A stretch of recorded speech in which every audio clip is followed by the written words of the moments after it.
Bismillahirrahmanirrahim. I am Dr. Mateen, Department of Physics, Islamia College, Peshawar. Dear students, this is a series on the solution of MDCAT MCQs. तो इसमें हमने lecture number 1 पढ़ा था, ठीक है। और हमने ये पढ़ा था कि there are some tips for the MCQs. वो टिप्स ये है: number 1, determination of dimensions. Number 2, determination of units. Number 3, identification of graphs. Number 4 है solution of short but tricky numerical problems. Number 5 is identification of statements of laws या basic principles. और number 6 is definition of physical quantities, etc. So if you remember, last time we had done these two. और हमने ये पढ़ा था कि physics में सबसे इंपॉर्टेंट चीज क्या है? फार्मूला. तो फार्मूले से रिलेटेड कितने वो है tricks?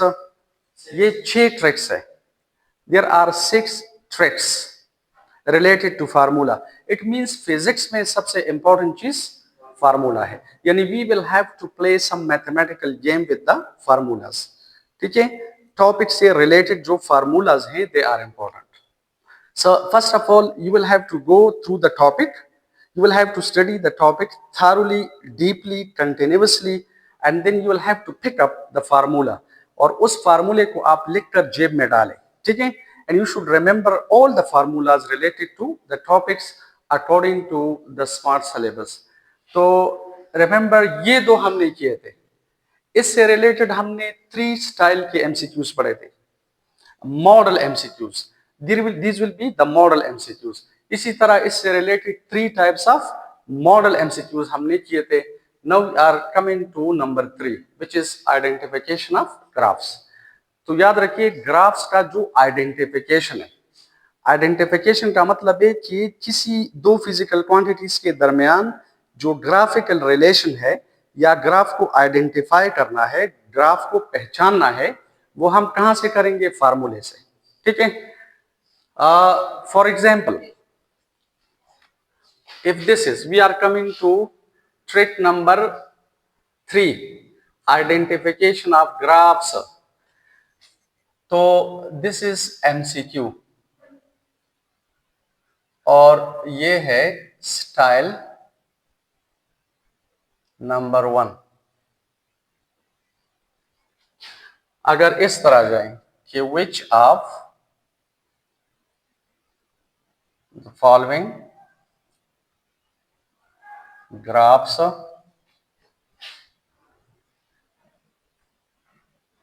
relates force and acceleration. ठीक है. फॉर एग्जाम्पल ऑप्शन ए में इस तरह है. This is a particular graph. इस साइड पे अगर लिखा है सपोज एक्सेलरेशन, यहां पर लिखा है force, this is the origin and the graph is like this. This is for example number 2 option. This is the graph. Along x-axis, for example, the force is taken. Along y-axis, acceleration is taken. And again, we are getting a straight line. This is another option. Okay, option C. For example, it is like this. अगर आप यहाँ पर ले लें force, यहाँ पर ले लें acceleration, and let us suppose the graph is like this. और ऑप्शन डी में लिखा है लाइक दिस. यहां पर अगर आप लोग फोर्स ले लें, यहां पर आप एक्सेलरेशन ले लें और let the graph is like this. ठीक है. देखिए, एमसीक्यू है which of the following graphs relates force and acceleration. तो आपको पता है force and acceleration can be related according to the second law of motion. तो फार्मूला क्या है? F is equal to ma. We will have to apply F is equal to M A. तो देखो अगर आप F is equal to M A apply करें, we can write like this, ठीक है। मेस को अगर आप कांस्टेंट रखें तो याद रखिए we can say acceleration is directly proportional to the applied force. Remember graph के लिए मेथड ये है कि जो डिपेंडेंट वेरिएबल है it should be taken along y axis. Remember, dependent variable should be taken along y-axis. This is the method for the graph. और जो independent है, it should be taken along x-axis. अब आप मुझे ये बताएं acceleration dependent है कि force dependent है? Acceleration dependent है. Acceleration depends upon force. According to the second law of motion. आप किसी बॉडी पर फोर्स अप्लाई करें तो देयर विल बी एक्सेलरेशन। आप ज्यादा फोर्स अप्लाई करें तो ज्यादा एक्सेलरेशन, कम फोर्स अप्लाई करें तो कम एक्सेलरेशन। तो it means acceleration is directly proportional to the applied force. तो remember acceleration should be taken along y axis and force should be taken along x axis. Acceleration और force के दरमियान जो relation है ये डायरेक्ट रिलेशन है, linear relation है। यानी if you are increasing the magnitude of force acceleration बढ़ जाते हैं, if you are decreasing the magnitude of force acceleration कम हो जाते हैं। तो एक्सेलरेशन और फोर्स के दरमियान जो रिलेशन है this is a linear relation. तो लीनियर रिलेशन का मतलब है the graph should be a straight line. अब आप लोग देखिए ये वाला ग्राफ ऑप्शन ए भी स्ट्रेट लाइन है, लेकिन यहां पर आप देखिए force is taken along y axis, acceleration is taken along x axis. This graph is against the rules of the graphs, क्योंकि ये हमारे पास है इंडिपेंडेंट और ये डिपेंडेंट है। ये डिपेंडेंट इधर होना चाहिए और इंडिपेंडेंट इधर, तो ये गलत है। ये ऑप्शन अगर आप देखें तो यहां पर आप देखिए dependent variable is along y axis और independent is taken along x axis. तो हमारे पास सही ऑप्शन ये है। अच्छा ये वाला अगर आप देखें तो ये इंडिपेंडेंट है, ये डिपेंडेंट है, तो ये गलत है और ये वैसे भी स्ट्रेट लाइन नहीं है। और ये अगर आप देखिए इधर डिपेंडेंट है और इधर इंडिपेंडेंट है, लेकिन this is not a straight line. तो प्लीज रिमेंबर ये वाला ग्राफ फोर्स और एक्सेलरेशन को सही रिलेट करता है। तो इट मींस ऑप्शन बी हमारे पास सही है, ठीक है। Now we are coming to the next one. This is style number 1, okay. We are coming to style number 2। Style number 2, this is an MCQ. Style number 2 की तरफ आ रहे हैं।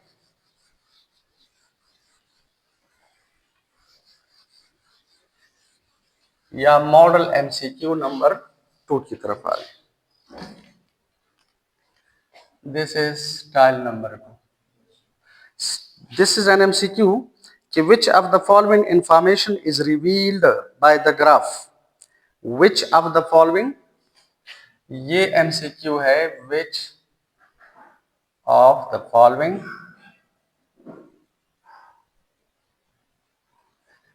informations are revealed by the given graph?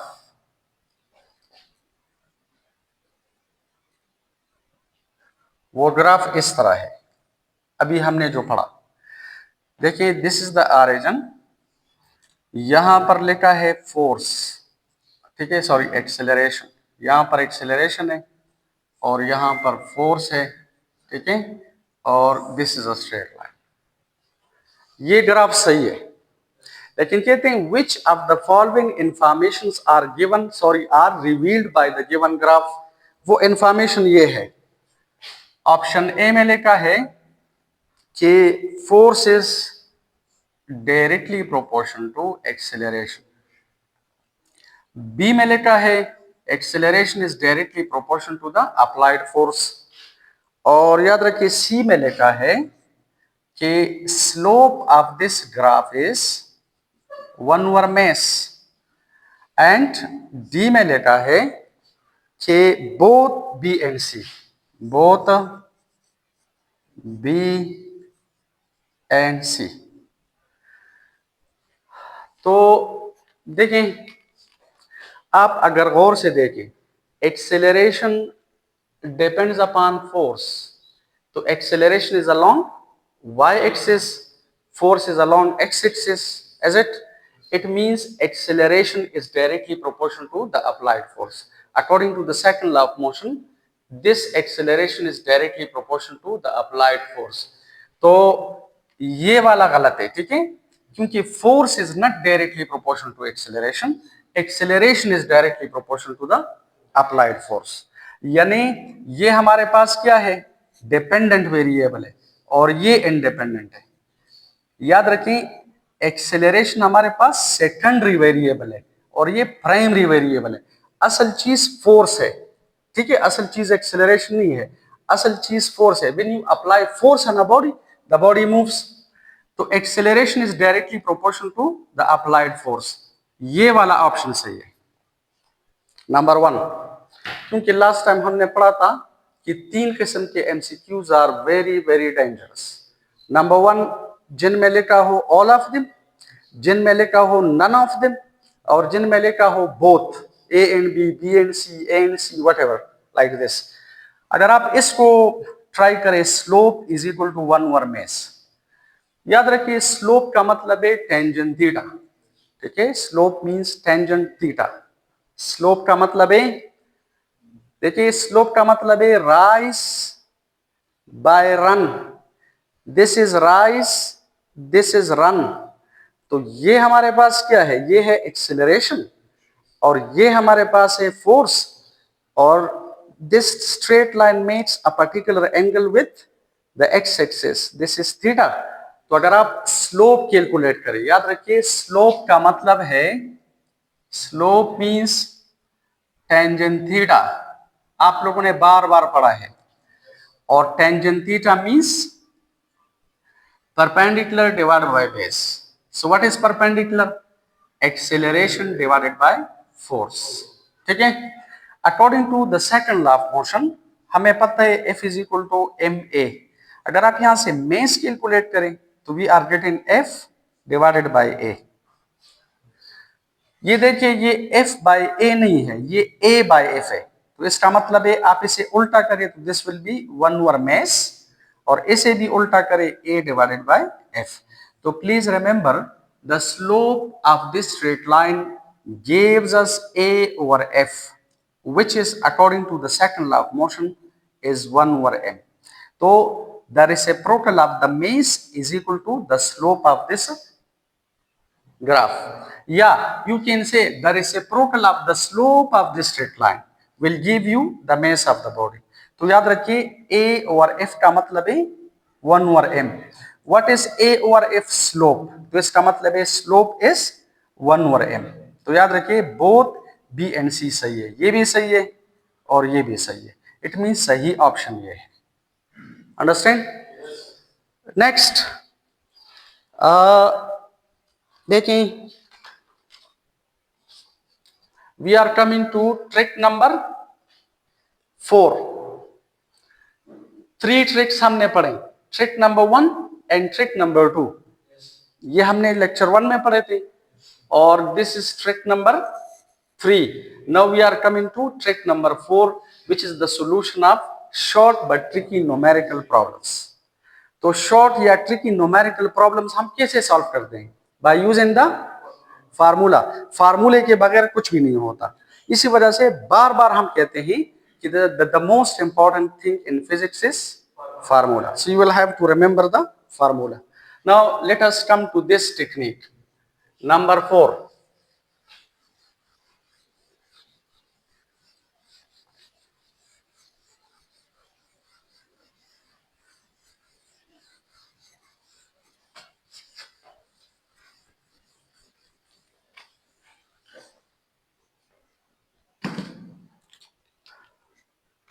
ये MCQ है कि this is an MCQ, और इसमें style number 1 यानी मॉडल एमसीक्यू नंबर 1 लिखा है कि if a force of 100 pounds acts on a body of mass 100,000 gram, the acceleration produced in the body will be. This is a very tricky MCQ. ठीक है, for example option A में लिखा है, option A में लिखा है 4.45 metre per second square, B में लिखा है कि 4.45 डायनेमिक्स, सी में लिखा है 4.45 न्यूटन पर केजी, और डी में लिखा है both A and C, both A and C. Now let us take this MCQ. Okay, how can we solve it? If you look at the MCQ carefully, last time हमने पढ़ा था कि you will have to go through the MCQ, read it thoroughly, continuously, deeply, not once, twice, thrice, so many times read करो. लिखा है कि if a force of 100 pounds, if you remember, in this case, the force is given in pounds. So this is not a simple MCQ. ठीक है? Acts on a body of mass 100,000 grams. So if you see mass is given in grams, आपसे पूछते हैं the acceleration produced in the body will be. तो remember this is very tricky, और वो trick ये है कि फोर्स हमें FPS सिस्टम में गिवन है और मेस हमें CGS सिस्टम में गिवन है, तो हमने इन सब को यानी दोनों को एक ही सिस्टम में कन्वर्ट करना है, क्योंकि हम इसे डायरेक्ट सॉल्व नहीं कर सकते. ये FPS सिस्टम है और ये CGS सिस्टम है, तो ये हम डायरेक्ट सॉल्व नहीं कर सकते. लेकिन remember we will have to solve this by applying F is equal to ma, यानी we will have to apply the formula. फार्मूले के बगैर कुछ भी नहीं होगा. Is it? तो let us try. देखें, कहते हैं एक्सेलरेशन कैलकुलेट करें, तो अप्लाई करो F is equal to ma. देखें F is equal to ma. We are going to determine acceleration. Acceleration is F divided by mass according to second law of motion. अब ये जो force है ना, ये हमें गिवन है FPS सिस्टम में, दिस इज 100 पाउंड्स, और ये मेस हमें गिवन है CGS में विच इज 100,000 ग्राम्स. इसे हम कन्वर्ट करते हैं. लुक एट, याद रखिए हमने लास्ट टाइम भी पढ़ा था कि 1 पाउंड बराबर होते हैं 4.45 न्यूटन. ये कहां से आया है? We'll be back to this in chapter number 3 inshallah. Okay, we will derive this thing from F is equal to ma. लेकिन for the time being we are going to study tricks, model MCQs. So for the time being forget about this, and हम इस तरह लिखेंगे. देखिए this is 100 और pound की जगह लिखो 4.45 न्यूटन्स डिवाइडेड बाय ये 100,000 ग्राम्स है. तो आप मुझे ये बताइए 1000 ग्राम्स का क्या मतलब है? 1 kg, 1 kg में देयर आर 1000 ग्राम्स. तो इधर लिखो, देखें इधर लेके आप 100 और 1000 ग्राम्स की जगह लिखो kg. तो देखें this 100 is gone with 100. Clear? शाबाश. यहां पर आ जाएगा 4.45 न्यूटन पर केजी. तो गौर से देखो, ये option for the time being सही है, ऑप्शन सी सही है बेटा। This is 4.45 Newton per KG. Newton per KG is the unit of acceleration. अब मैं आपको ट्रिक बता रहा हूं जो स्टूडेंट्स गलती कर रहे हैं। फॉर द टाइम बीइंग ये ऑप्शन सही है। आप मुझे ये बताएं, एक न्यूटन हम कैसे लिख सकते हैं? देखिए F is equal to M A, तो the unit of force in SI system is newton, the unit of mass is KG, the unit of acceleration is metre per second square. तो देखिए इसकी जगह, अगर इस न्यूटन की जगह मैं लिखूं केजी, ठीक है, और metre per second square divided by KG. If you see KG is gone with KG and we are left in with metre per second square. तो स्टूडेंट्स को ये पता होता है कि metre per second square is the unit of acceleration in SI system. Students क्या करते हैं, फौरन इसको टिक करते हैं, लेकिन याद रखिए metre per second square is equal to newton per KG. You can do it from here also. आप देखिए ये केजी अगर नीचे आ जाए तो newton divided by KG is equal to metre per second square. Understand? तो ये वाला ऑप्शन भी सही है और ऑप्शन जो सी है ये भी सही है। आप अगर ये देखें 4.45 इधर लिखा है डाइन्स, तो dyne is the unit of force in which system? In CGS system. देखिए dyne is the unit of force, not the unit of acceleration. तो फॉरगेट अबाउट दिस, ये तो आप बीच में से निकाले, ये गलत है, because dyne is the unit of force not acceleration. तो ये वाला सही है, ये वाला सही है, it means both A and C. Understand? Now ये जो सेम एमसीक्यू है इससे रिलेटेड स्टाइल नंबर 2 पढ़ते हैं, यानी another model MCQ we are going to study style number 2। Style number 2 अगर आप देखें, इससे जो रिलेटेड ऑप्शंस है वो ये है। Statement of the MCQ is the same, statement is the same, okay. और ऑप्शंस यहां पर लिखे हैं, ऑप्शन ए में लिखा है 4.45 metre per second square, option B में लिखा है 445 सेंटीमीटर पर सेकंड स्क्वायर, ठीक है। और ऑप्शन सी में लिखा है 1.356 फीट पर second square. Remember, feet per second squared is the unit of acceleration in FPS system. Shabash. Centimeter per second squared is the unit of acceleration in CGS system. And meter per second squared is the unit of acceleration in SI system. D में लिखा है all of them. So this is very dangerous. All of them. अब यहां पर ये है ना कि पहले आप इसको SI सिस्टम में सॉल्व करें, सीजीएस सिस्टम में सॉल्व करें, फिर एफपीएस सिस्टम में सॉल्व करें और फिर देखें कि कौन सा सही है। अंडरस्टैंड? तो statement is the same.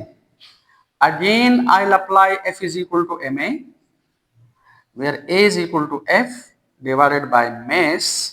This is like equation number 1।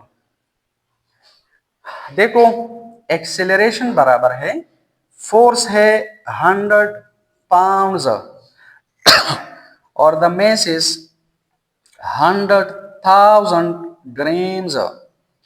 अभी जो एमसीक्यू हमने किया उसकी तरह है, पाउंड की जगह आप लोग लिखें this is 100 and this is 4.45 newtons divided bye ये 1000 ग्राम्स का मतलब है 1 केजी, तो दिस विल बी 100 केजी। और अभी हमने पढ़ा Newton per KG is metre per second squared, so this 100 is done with this 100, it means we are getting 4.45 Newton per KG means metre per second square. तो याद रखें option A सही है। अब इसे अगर आप सीजीएस में ट्राई करें, शाबाश, सीजीएस में, ठीक है, तो लेट अस सी, अगर आप इसे सीजीएस में ट्राई करें, we can try like this is a, the force is 100 pounds और मेस 100,000 ग्राम्स हैं। सो ये already mass already CGS system में है, फॉरगेट अबाउट दिस। इसको आप कन्वर्ट करें सीजीएस में, तो आपको पता है 8 पाउंड में there are 4.45 newtons divided by this is 100,000 grams. अब newton, what is newton? It is the unit of force in SI system, और gram is the unit of mass in CGS system. So you will have to convert to the same system. We have to go back to the same system. तो देखें, ये मैं इस तरह लिख सकता हूँ 100 मल्टीप्लाइड बाय 4.45, और याद रखिए 8 न्यूटन में there are 10⁵ dynes. So what is dyne? Dyne is the unit of force in CGS system. Divided by this is 100,000, ठीक है, ग्राम्स। याद रखिए डाइन पर ग्राम का मतलब है सेंटीमीटर पर सेकंड स्क्वायर, लाइक दिस है। If you look at here, F is equal to MA. Dyne is the unit of force in CGS system. Gram is the unit of mass in CGS system. Or centimeter per second squared is the unit of acceleration in CGS system. So I can write it like this: dyne divided by gram is equal to centimeter per second squared. ठीक है, सो dine पर ग्राम का मतलब है centimetre पर second square. ये आप लोग देखें 100,000 ग्राम्स हैं, 1 2 3 4 5, इट इज 10⁵5। तो ये 10⁵5 आप इस 10⁵5 के साथ कैंसिल करें, क्लियर। और इस पॉइंट के लिए अगर आप नीचे 100 लेके, तो ये 100 इस 100 के साथ cancel. So we are getting 4 this point is gone and we are getting 445 centimeter per second squared. तो ये सही है। अब आप ऐसा करें, इसे FPS सिस्टम में ट्राई करें, ठीक है। अगर आप इसे FPS में ट्राई करें तो we can try it like this। देखें,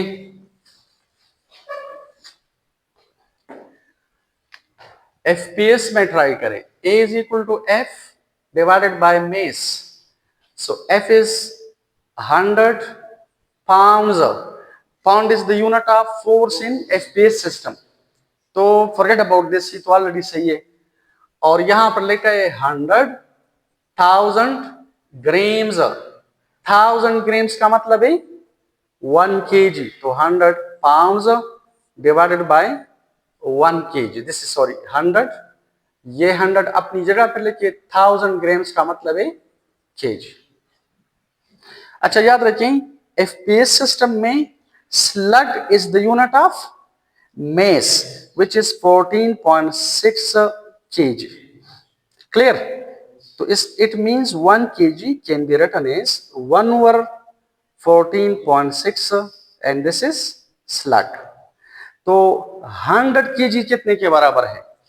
अगर 1 kg इतने स्लग्स के बराबर है तो 100 कितने के बराबर होगा? मल्टीप्लाई करेंगे ना, मल्टीप्लाई करो, तो 100 multiplied by 100 14.6 and this is slug. तो याद रखिए, अगर आप इसे इधर पुट करें तो A is equal to 100 pounds divided by this is 100 and 14.6 and this will be slug. सही है, ये 14.6 इधर आ जाए, क्लियर। देखिए, और आप इसे अगर सॉल्व करें, ये अगर इधर आ जाए तो this will B how much, ये कैंसिल करो, और this will B 14.6 pounds divided bye slug, ठीक है। ये ऑप्शन जो है ये वाला, ये है 14.6। अच्छा देखें, अब फिर देखें, F is equal to MA। Pound is the unit of force in FPS system, slug is the unit of mass in FPS system, and foot per second squared is the unit of acceleration in FPS system. ये slug अगर नीचे आ जाए तो pound divided by slug is equal to foot and divided by second square. देखिए palm per slug की जगह I can write foot per second square. Understand? तो देखिए ये वाला भी सही है, तो इट मीन सही ऑप्शन है ऑल ऑफ them. सही है? If you see the statement is very short, but this is a very tricky statement. You can't do this directly. You will have to check all the options thoroughly, otherwise you will be in problem. Now we are coming to fifth number. Okay? Trick number fifth. Identification of statements of loss. ठीक है? Loss की statement होती है, ठीक है? तो okay dear students, we studied trick number 1, trick number 2, trick number 3 up to trick number 4. Inshallah trick number 5 and 6 we'll study these two tricks in the next lecture. Thank you very much.